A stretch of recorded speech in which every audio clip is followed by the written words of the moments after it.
behind the scenes.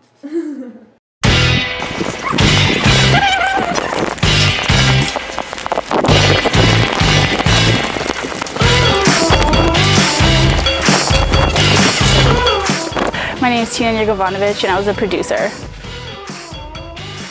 Why are you laughing, Brian? My name is Sarah Duong and my original role was producer, director. Director. Hi, my name is Nima. My original role was interviewer. But we all worked together to interview, edit, and produce this film. So I'm Brian Aguilar, so I'm the editor of this documentary. The documentary is about a man who was persecuted in China for his spiritual beliefs, and yeah. It's a good doc, I promise you. I'm like mind blown. I know you've seen it because they've shown it to you before this behind the scenes, so thumbs up. Well, we had two previous topics. We were going to do a new youth LGBT center, but they wouldn't let us film because it was too new. And then we were going to do an animal bylaw officer, but it just didn't work out like that. So we did this one. Sarah came up with it, and we did it. This was the only story that I already knew a contact from before, so we were able to get in contact with them.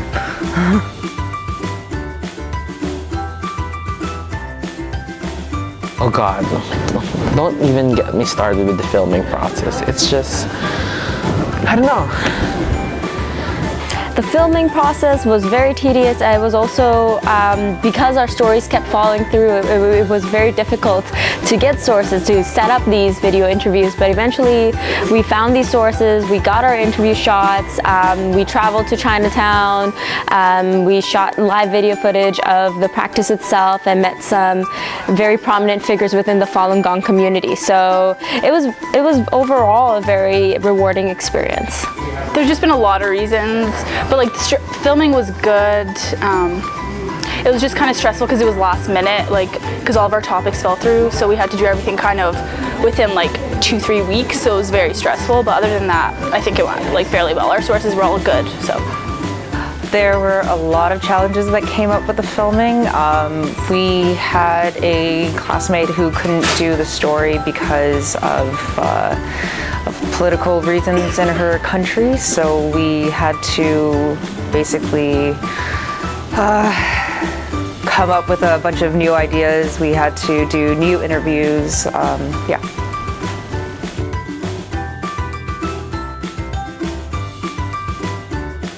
Editing, yeah, we had a lot of footage, maybe too much footage, so what is going to turn out to be very difficult is to edit that down to that 7-minute limit that our documentary needs.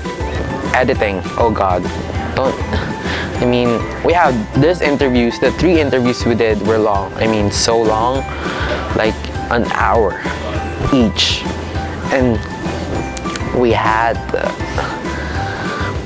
like a hard time editing them, which one to put in, which one to not put in, because we think everything they said in the interview were important.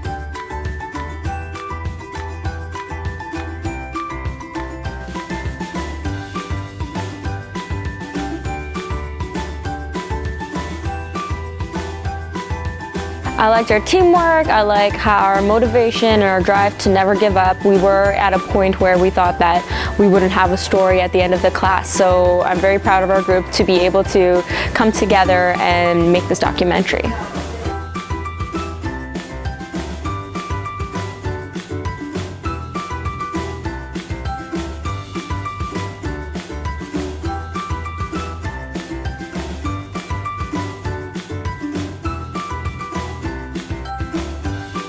I think what we could do differently next time is maybe produce these sources as early as possible, confirm these interviews, maybe start filming as soon as possible, just so we know that we can actually get the shots that we need. I think that we could have, in terms of like time management, we could have tried to handle it a lot better, but as I said earlier, we had a lot of difficulties with choosing a topic, and then with our group mates, so I feel like we did everything on time, but it just wasn't as quickly as it should have been.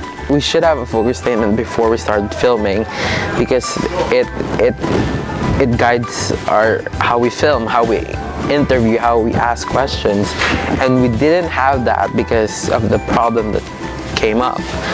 So we have to rush film without a focus statement in hand.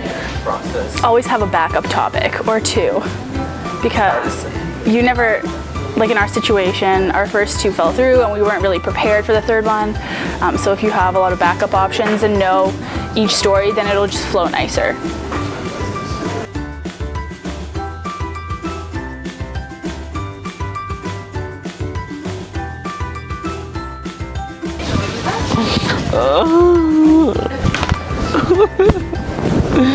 Okay, goodbye, Brian.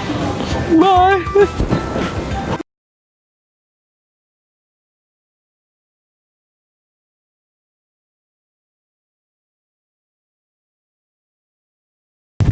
Can you check if my face is all over?